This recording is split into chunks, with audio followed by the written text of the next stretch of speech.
अच्छा, प्लांट्स के basic features को समझने के बाद हम आते हैं कि जो प्लांट्स हैं, जैसा चैप्टर का नाम भी है डाइवर्सिटी अमंग प्लांट्स, तो भाई प्लांट्स के अंदर वो जो वैरायटी आ रही है, जैसे हमने शुरू में कहा कि कुछ बेसिक फीचर्स हैं जिनको आप डिस्टिंग्विशिंग फीचर्स कह सकते हैं, जैसे मल्टी सेलुलर प्लांट बॉडी थी, मल्टी सेलुलर रिप्रोडक्टिव स्ट्रक्चर्स हैं, ऑटोट्रॉफिक बॉडी होती है, और इसके साथ साथ जो था ना अल्टरनेशन ऑफ जनरेशन, जो एक गैमेटोफाइट और स्पोरोफाइट जनरेशंस आपस में अल्टरनेट कर रही हैं।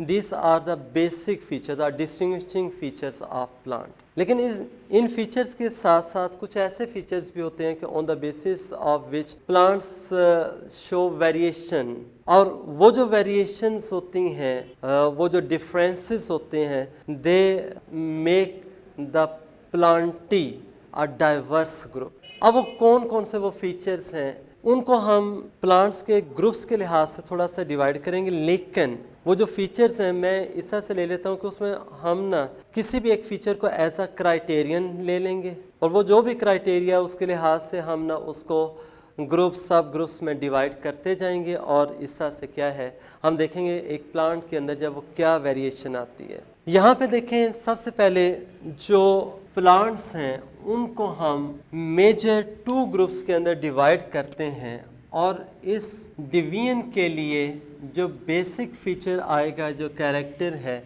वो वास्कुलर बंडल्स होते हैं, वास्कुलर टिश्यूज हैं, जाइलम और फ्लोएम। अब ये ना ठीक है वो प्लांट टिश्यूज में आती हैं। अब देख लें, यहीं से डाइवर्सिटी का आपका थोड़ा सा कंसेप्ट क्लियर होना शुरू हो जाएगा कि ऐसा नहीं है कि हमने कहा कि ये प्लांट टिश्यूज हैं, जाइलम, फ्लोएम, और वो तमाम प्लांट्स में होंगे। अगेन उसमें फिर आ जाता है कुछ ऐसे प्लांट्स हमारे पास जिनके अंदर क्या है वास्कुलर टिश्यूज नहीं होती, और जिनमें वास्कुलर टिश्यूज नहीं हैं उनको हम नॉन वास्कुलर प्लांट्स का नाम देंगे। और इसी तरह से जिनमें ये होती हैं, these are called as vascular plants. अब ये जो नॉन वास्कुलर प्लांट्स हैं जिनमें वास्कुलर टिश्यूज यानी जाइलम और फ्लोएम नहीं, उनके ग्रुप को, उनको यानी हमने एक ग्रुप में रखा हुआ है, और उस ग्रुप को हम नाम देते हैं ब्रायोफाइट्स का। यानी ये वो फर्स्ट ग्रुप है प्लांट्स का जो विदाउट वास्कुलर टिश्यूज हैं, नॉन वास्कुलर प्लांट्स हैं, लेकिन देखें ये फर्स्ट ग्रुप भी है। और एक साथ यहीं पे एक पॉइंट और भी क्लियर कर दूं, ये जो आपका चैप्टर प्लांटी है, चैप्टर 8 डाइवर्सिटी अमंग प्लांट्स, ये ऑलमोस्ट प्लांट किंगडम जो है उसको कवर करेगा। लेकिन हम यहाँ पे जो अरेंजमेंट पढ़ेंगे, जो डिफरेंट ग्रुप्स जो स्टडी करेंगे ना, वो जैसे एवोल्यूशनरी एक सीक्वेंस हम देखते हैं ना, जैसे शुरू में बात की कि जो प्लांट्स थे दे इवॉल्व्ड फ्रॉम कैरोफाइसियन मेंबर्स, फिर भी कैरोफाइसियन मेंबर्स से जो प्लांट्स हैं वो सारे एक जैसे नहीं हैं, उनमें फिर आगे हमें बड़ी वेरिएशन नज़र आती है।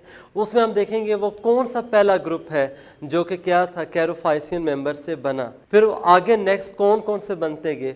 और इसमें ना वो वाला अगर कैरोफाइसियन मेंबर्स एल्जी के थे और उनसे हायर प्लांट्स बने, तो याद रखें जो प्लांट्स में पहला ग्रुप होता है वो ब्रायोफाइटा है। तो आप ये कह सकते हैं कि they were the first land plants. जो ब्रायोफाइट्स हैं वो फर्स्ट लैंड प्लांट्स है विच डिवेलप फ्रॉम एल्जी। और जो मैं वो बात कर रहा हूँ ना डिवेलप फ्रॉम एल्जी, तो भाई वो सारे वो फीचर्स जो पहले लेक्चर वाले थे कि भाई उनमें कौन कौन सी वो चेंजेस आई, कौन कौन से अडॉप्टिव फीचर्स उन्होंने डिवेलप किए कि जिनकी वजह से वो क्या था, एक प्लांट बॉडी बनी। तो वो पहले जो प्लांट्स बने थे उन अडॉप्टिव फीचर्स की डेवलपमेंट के बाद वो ब्रायोफाइट्स थे। अब ये जो ब्रायोफाइट्स हैं no doubt non vascular plants हैं, फिर उसमें भी फर्दर डाइवर्सिटी मौजूद है, ये सारे एक जैसे नहीं होते। और हम ब्रायोफाइट्स को जो है फर्दर 3 ग्रुप्स के अंदर जब वो डिवाइड कर सकते हैं, और वो जो 3 ग्रुप्स हैं इसके, उनमें सबसे पहला जो आएगा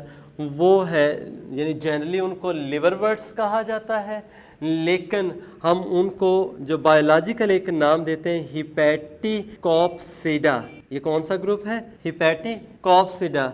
और इसी तरह से ना यहाँ पे मसाए ब्रायोप्सिडा, और तीसरा जो इसमें आ जाएगा दैट विल बी एंथोसिरोप्सिडा। ये वो 3 ग्रुप्स हैं प्लांट्स ब्रायोफाइट्स के जो फर्दर हमने बनाए हैं। इसका मीनिंग क्या है कि अगर ब्रायोफाइट्स नो डाउट वो नॉन वास्कुलर हैं, उनमें कोई जाइलम फ्लोएम नहीं है, लेकिन सारे ब्रायोफाइट्स भी आपस में एक जैसे नहीं है। यानी वो एक बेसिक फीचर सब में होगा कि वास्कुलर टिश्यूज नहीं है, लेकिन ये जो फर्दर उनके हमने 3 ग्रुप्स बना दिए हैं वो क्या शो कर रहे हैं कि उनमें कुछ मज़ीद भी वेरिएशंस मौजूद हैं, जिनकी वजह से हमने इनको क्या है ब्रायोफाइट्स को फर्दर 3 सब ग्रुप्स में डिवाइड किया है। तो ये ना, चूँकि मेरी कोशिश होगी इन लेक्चर्स के दौरान जो आपके फेडरल बोर्ड के लिहाज से या इस तरह से एंटी टेस्ट वगैरह में जो MCQs वगैरह आते हैं, साथ साथ थोड़ा सा हम उनको भी टच करते जाएं। तो एक याद रखिएगा कि ये तीनों जो हैं वो ब्रायोफाइट्स के ये सब ग्रुप्स हैं, नॉन वास्कुलर हैं, और इनको हम ना जो कॉमन नेम देते हैं जैसे हिपैटिक कॉप्सिडा था, इनको हम लिवर वर्ड्स कहेंगे। These are called as liverworts. और इसी तरह से जो मसाए है इसमें जो होंगे प्लांट्स उनको हम कॉमनली मॉसिस कहेंगे, और इसी तरह से एंथोसिरोप्सिडा जो होगा इसका कॉमन नेम हॉर्न वर्ड्स है। क्या है? These are hornworts. ये 3 वो ग्रुप्स हैं, सब ग्रुप्स हैं ब्रायोफाइट्स के, और तीनों में थोड़ी थोड़ी सी वेरिएशन है। अब इसके बाद याद रखें नेक्स्ट जो हमने बनाया था जिसमें वास्कुलर टिश्यूज होंगी, वास्कुलर प्लांट्स उनको कहते हैं, लेकिन जैसे यहाँ पे ब्रायोफाइट नाम दिया था, इसका जो नाम है यानी जो क्लासिफिकेशन के लिहाज से हमने रखा है ट्रेकियोफाइटा या ट्रेकियोफाइट्स भी इनको हम कहते हैं। और क्यों कहते हैं कि जो ट्रेकिड्स एक ख़ास किस्म के सेल्स होते हैं कि which are the part of xylem. Tracheids जो हैं वो जाइलम का पार्ट हैं, और ज़ाहिर वास्कुलर टिश्यूज़ जो होंगी जाइलम वो तमाम वास्कुलर प्लांट्स में होंगी, जाइलम होगी, तो इस वजह से हमने वास्कुलर प्लांट्स को ट्रेकिड्स की वजह से ट्रेकियोफाइट कह दिया। अब ये जो ट्रेकियोफाइट्स हैं, वास्कुलर प्लांट्स हैं, अगेन इनके अंदर भी बड़ी वेरिएशन है, तो हम इनको क्या करते हैं फर्दर 4 ग्रुप्स के अंदर इनको डिवाइड करेंगे। मैं पहले आपको एक सारी यहाँ पे ना एक स्केच में दे देता हूँ ताकि आपके माइंड में रहे कि हमने आगे जिस वक्त ना इसमें चलना है इस चैप्टर के अंदर, तो वो एक सीक्वेंस आपके जहन में होगा कि पहला ग्रुप कौन सा है, फिर नेक्स्ट कौन सा होगा नेक्स्ट, तो और यही एवोल्यूशनरी सीक्वेंस भी है। और इसमें एक चीज़ आपने नोट करते जाना है कि जैसे जैसे हम एक ग्रुप से नेक्स्ट की तरफ मूव करेंगे वेरिएशंस भी होंगी, लेकिन कुछ कैरेक्टर्स हैं वो थोड़े से रिजेंबल भी करेंगे, यानी वो रिजेंबलेंस होती है वो शो करेगी कि इस जो फर्स्ट ग्रुप था उससे नेक्स्ट इवॉल्व हुआ। और ये बड़ा इंपॉर्टेंट है इस क्लासिफिकेशन को समझने के लिए। क्यों? आजकल जो क्लासिफिकेशन चल रही है वो सिंपली ग्रुपिंग और सब ग्रुपिंग नहीं है, बल्कि उसको हमने नाम देते हैं फाइलोजेनेटिक क्लासिफिकेशन का। और फाइलोजेनेटिक क्लासिफिकेशन में हम मेन इसी चीज़ को फोकस करते हैं कि सिर्फ वो ग्रुप्स आपको ही नज़र ना आए, बल्कि ग्रुप्स की अरेंजमेंट ऐसी हो कि that must proceed from ancestor to descendant sequence. वो उनका जो एक तरह एवोल्यूशनरी सीक्वेंस होगा जिसको ऐसे आप बड़ा आसानी के साथ समझ सकते हैं, पहला ग्रुप कौन सा बना, फिर नेक्स्ट कौन सा, एंड सो फोर्थ। तो अब इसी तरह से जो ट्रेकियोफाइट्स हैं इनको हम 4 मेन ग्रुप्स में डिवाइड कर रहे हैं, और इनमें ये जो पहला ग्रुप है यहाँ पे जो मैं इस तरह से लिख रहा हूँ उसका नाम दैट इज़ साइलोप्सिडा। जो फर्स्ट ग्रुप होगा दैट विल बी साइलोप्सिडा। ये जो साइलोप्सिडा है, और इसी तरह से फिर नेक्स्ट जो आएगा सेकंड ग्रुप लाइकोप्सिडा, और नेक्स्ट जो है स्फीनोप्सिडा, और लास्ट वन इज टेरोप्सिडा। ये क्या है? 4 ग्रुप्स हैं किसके? ट्रेकियोफाइट्स के। अब यहाँ पे जो टेरोप्सिडा है उसको हम फर्दर फिर 3 सब ग्रुप्स में डिवाइड करते हैं, और उनमें ये जो फर्स्ट वन है that is called as filicinae. Second जो होगा दैट विल बी जिम्नोस्पर्मी, और लास्ट वन जो होगा that will be the angiospermae. ये तो आपने लोअर क्लासेस में पढ़े भी होंगे कि जो जिम्नोस्पर्म्स और एंजियोस्पर्म्स हैं वो उनके जो सीड्स यहाँ पे नेकेड होते हैं और एंजियोस्पर्म में हिडन सीड्स हैं। बहरहाल आगे हम डिटेल में ये बात करेंगे। अब जो एंजियोस्पर्मी है, जिसमें आप कहते हैं सीड्स होते हैं वो फ्रूट के अंदर बंद होते हैं या हिडन सीड्स हैं, उनको हम फर्दर क्या करते हैं, दो ग्रुप्स में डिवाइड कर देते हैं। One is dicot and second is monocot. वो जो सीड के अंदर होता है ना कॉटिलीडन, उस कॉटिलीडन की बेस पे हम उनको डाइकॉट और मोनोकॉट्स में, ये क्या सारे के सारे जो है वो प्लांट्स के एक तरह की क्लासिफिकेशन है। और हम इस चैप्टर 8 के अंदर ये सबसे पहले ब्रायोफाइट्स के फीचर्स देखेंगे और इसमें ना ब्रायोफाइट का जो लाइफ हिस्ट्री होगी, लाइफ साइकिल को जो है वो मॉस प्लांट या फ्यूनेरिया जो होगा, जो मसाए ब्रायोप्सिडा से बिलोंग करता है, उसके थ्रू इसको स्टडी करेंगे। फिर इसी तरह से नेक्स्ट ग्रुप जो आएगा साइलॉप, लाइकॉप्स, फीनापोली। अब यहाँ पे एक छोटी सी बात क्लियर कर लें, जो हमने मेन प्लांट बॉडी का कहा था कि अल्टरनेशन ऑफ जनरेशन होगी, ये तमाम ग्रुप्स होते हैं वो अल्टरनेशन ऑफ जनरेशन शो करते हैं। लेकिन इसमें एक याद रखिएगा, जो दोनों जनरेशन्स आपको नज़र आती हैं ना, यानी अगर मैं ब्रायोफाइट्स की बात करता हूँ तो इसमें हमने क्या कहा था, एक गैमीटोफाइट जनरेशन होगी और गैमीटोफाइट जो होता है ना उसको हमने हैप्लॉइड लिखा था। और गैमीटोफाइट के साथ जो दूसरी है जनरेशन जो डिप्लॉइड होगी, दैट विल बी स्पोरोफाइट। और देखें इस तरह से गैमीटोफाइट से हमने कहा था स्पोरोफाइट बनता है और स्पोरोफाइट से क्या है वापस गैमीटोफाइट, अल्टरनेशन ऑफ जनरेशन कहते हैं। यहाँ पे मैं ये जो जानबूझ के एक ना ग्रीन कलर यूज़ कर रहा हूँ गैमीटोफाइट के लिए, वो इसलिए है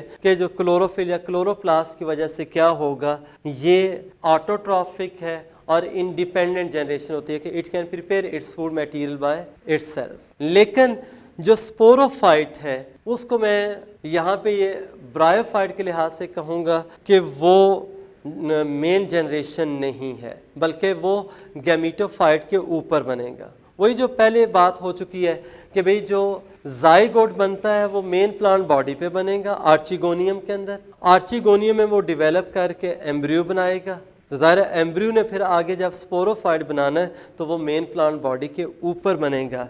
इसलिए हम ये कहेंगे कि ब्रायोफाइट्स के अंदर जो मेन जनरेशन है वो कौन सी है, गैमीटोफाइट, और स्पोरोफाइट उसके ऊपर बनता है। लेकिन जो ट्रेकियोफाइट्स हैं इनमें यही चीज़ थोड़ी सी डिफरेंट है। वो डिफरेंट इस तरह से कि देखें यहाँ पे ये मैं लिख रहा हूँ स्पोरोफाइट, और इसके लिए मैं यहाँ पे ये ग्रीन कलर यूज़ कर रहा हूँ जस्ट इसलिए कि जो स्पोरोफाइट होगा वो क्या है, ऑटोट्रॉफिक है और साथ ही क्या होगा, ये इंडिपेंडेंट होगा। अब देखें यहाँ पे डोमिनेंट और इंडिपेंडेंट ऑटोट्रॉफिक जनरेशन जो थी ना वो स्पोरोफाइट है, और स्पोरोफाइट है वो गैमीटोफाइट बनाएगी और गैमीटोफाइट से क्या होगा, वापस फिर स्पोरोफाइट बनेगा। लेकिन एक याद रखें बेसिक डिफरेंस, इनमें मेन प्लांट बॉडी कौन सी थी, गैमीटोफाइट, और यहाँ पे कौन सी है, स्पोरोफाइट। ये नॉन वास्कुलर वास्कुलर में एक बेसिक डिफरेंस आ जाएगा कि जनरेशन है वो इस तरह से मेन वाली वो कौन सी। और एक बात सुन लें कि जो मेन जनरेशन का जो आता है ना कि वो कौन सी जनरेशन को आप मेन या डोमिनेंट और इंडिपेंडेंट कहेंगे। पहला तो चले मैंने बता दिया कि जो ऑटोट्रॉफिक होगा वो इसमें बेसिक फीचर है, लेकिन दूसरा आ जाता है कि जो साइज में जो लार्ज होगी और स्ट्रक्चरली जो ज़्यादा आपको कम्प्लेक्स जनरेशन नज़र आएगी, यानी वो ऑटोट्रॉफिक भी हो, लार्ज इन साइज भी हो और स्ट्रक्चरली क्या है, दैट मस्ट बी कम्प्लेक्स, ठीक है ना, वो मेन जनरेशन आपकी। और इसी तरह से जो स्मॉल इन साइज है या फिर स्ट्रक्चरली वो सिंपल आपको नज़र आएगी, वो क्या होगी, डिपेंडेंट। तो यहाँ पे ना जो मेन जनरेशन है ब्रायोफाइट में वो गैमीटोफाइट बनती है, और जो ट्रेकियोफाइट्स हैं उनमें स्पोरोफाइट जो होगी that will B main plant body. अच्छा, यहाँ पे साथ ही एक नेक्स्ट ना बात और भी सुन लें कि जो स्पोरोफाइट है वो स्पोर बनाता है, और स्पोर्स जो होंगे ना अगर सारे के सारे एक जैसे बनते, मैं साइज के लिहाज से बात कर रहा हूँ, अगर साइज वाइज वो तमाम स्पोर्स एक जैसे हैं तो उसके लिए हम एक टर्म यूज़ करते हैं होमोस्पोरस। यानी क्या होगा, अगर वो तमाम जो हैं वो एक जैसे हैं, एक साइज के इक्वल साइज के बनते हैं स्पोर्स, तो वो कंडीशन क्या होगा, होमोस्पोरस कंडीशन है। और अगर ये स्पोर्स जो हैं वो डिफरेंट साइजेस के हैं, यानी स्मॉल और लार्ज साइजेस के स्पोर्स बनते हैं, this is called heterosporous condition.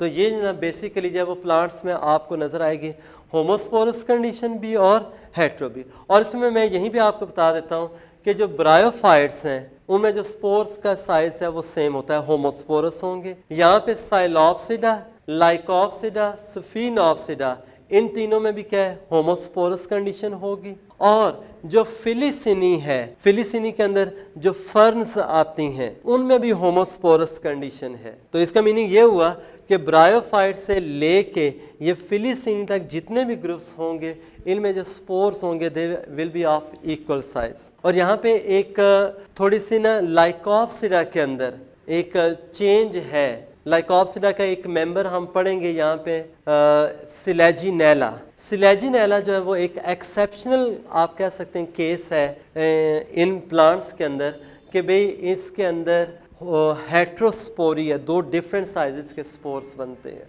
यानी इस एक एक्सेप्शनल केस को छोड़ दें तो बाकी जितने भी मेंबर्स होंगे, यानी लाइकॉप्सिडा में एक सिलेजिनेला एक्सेप्शन है, लेकिन इसके अलावा जितने भी बाकी मेंबर्स हैं उनमें सब के अंदर जो स्पोर्स होंगे they will be of equal size. Next, जो जिम्नोस्पर्म और एंजियोस्पर्म्स हैं, जो सीड प्लांट्स भी जिनको हम कहते हैं, ये बेसिकली क्या है, हेट्रोस्पोरस है। यानी स्मॉल स्पोर्स यानी माइक्रोस्पोर उनको आप कहेंगे, और जो बिगर साइज के होंगे मेगास्पोर। ये दो तरह के ये स्पोर्स बनाते हैं। तो माइक्रोस्पोरी और मेगास्पोरी जो है ना वो आपको नजर आएगी किसमें, ये जो टीरोप्सिडा के फर्दर टू सब ग्रुप्स हैं, जिम्नोस्पर्म में और एंजियोस्पर्म में, इनके अंदर। नेक्स्ट एक बात याद रखें, जो ट्रेकियोफाइट्स हैं, जैसे हमने कहा ना ये होमोस्पोरस वो हेट्रो, लेकिन इसके साथ साथ एक याद रखें यहाँ पे जो ये साइलॉप्सिडा से लेके फिलिसिनी तक हमने होमोस्पोरस कहे हैं ना, हैं तो ये ट्रेकियोफाइट्स वास्कुलर प्लांट्स होंगे,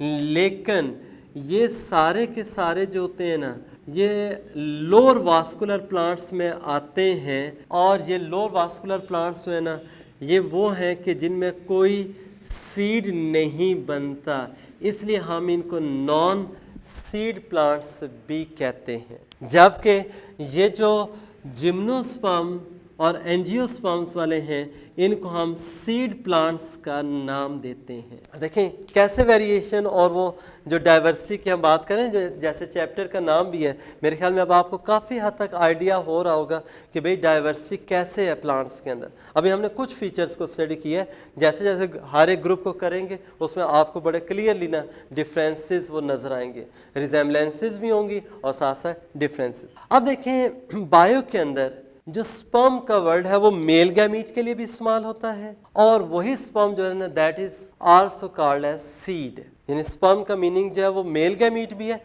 या स्पर्म सीड को भी कहते हैं। अब देखें ये जो नॉन सीड प्लांट्स हैं वो स्पर्म की बेस पे इस ग्रुप को हम नॉन स्पर्मेटोफाइट भी कह सकते हैं। और नॉन स्पर्मेटोफाइट से मीनिंग क्या होगा कि those plants which do not produce seeds. और अगर आपसे ये कोई पूछे वो कौन कौन से हैं, साइलॉप्सिडा, लाइकॉप्सिडा, स्फिनॉप्सिडा और filicinae, this all are non seed plant, non spermatophyte. जबकि ये जो सीड प्लांट्स हैं इनको हम सीड की प्रेजेंस या फॉर्मेशन की वजह से स्पर्मेटोफाइट्स भी कह सकते हैं कि दिस विल प्रोड्यूस सीड्स। अब ये वाले ना ये सीड की बेस पे हमने ना एक तरह की इनकी ग्रुपिंग कर दी है। मैंने इनको ना पहले लोअर वास्कुलर प्लांट्स कहा और साथ सीड की एब्सेंस की वजह से नॉन स्पर्मेटोफाइट कह दिया, और वहाँ पे वो हायर वास्कुलर प्लांट्स से लेकिन सीड की वजह से उनको हम स्पर्मेटोफाइट भी कहेंगे।